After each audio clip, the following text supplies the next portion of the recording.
Hey, good morning, everybody. Welcome to another daily market report. Brought to you by Mike Bjork. Today is Monday, April 8th, and I'm back. So thanks for some of the kind words some of you guys sent over. Appreciate it. Much appreciated. I was on vacation last week and am back and ready to roll.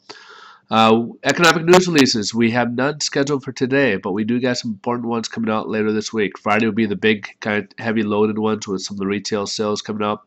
But also Wednesday we have the Fed will be meeting this week, tomorrow, and then give their uh, announcement tomorrow on Wednesday afternoon afternoon East Coast time. So it'll be by 11, usually by 11:30, 11:15 West Coast time. So for today, we got basically headline news here, and currently the stock market is down. And later today, after the markets are closed, we got a Fed member, Pianato, out of Cleveland. She's not a voting member on the FOMC, but she has a meeting speech given out today later on. And then shortly afterwards, after her speech at a different conference, Mr. Bernanke will be speaking tonight. And well, the euro's back again. So there's talk about Portugal. There's a judge, apparently, the court system that ruled part of their austerity measures. There was going to be some cutbacks for savings. They had to budget to fix their budgets over there. We're going to do some cutbacks on like salaries and such over there and some of the public employees. And a judge ruled that that's not allowable.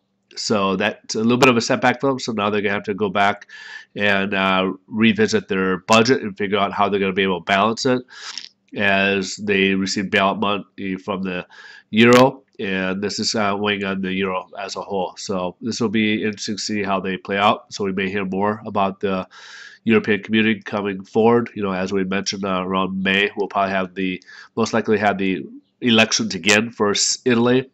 And there's been a lot of anti-austerity measures being on the platforms of those folks. So investors will be a little bit more jittery about Euroland here probably upcoming months here. So keep an eye out for that.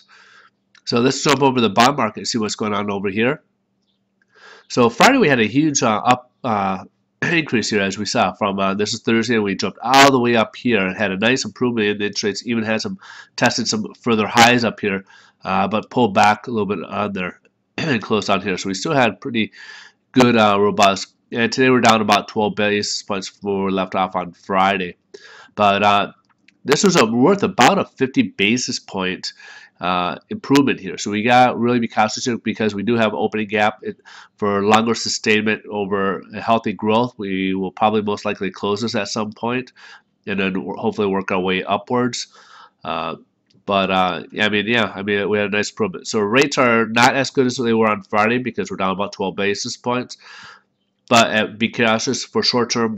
This will be healthy if we can get this closed up here shortly. So obviously that would be more of a healthy kick for us.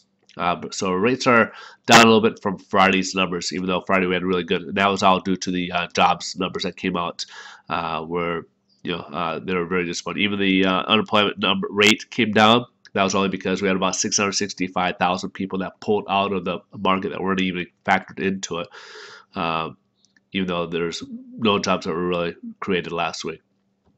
All right, folks, thanks for your time. Thanks for watching. We'll keep it short and sweet, and we will see you guys tomorrow. Have a wonderful day.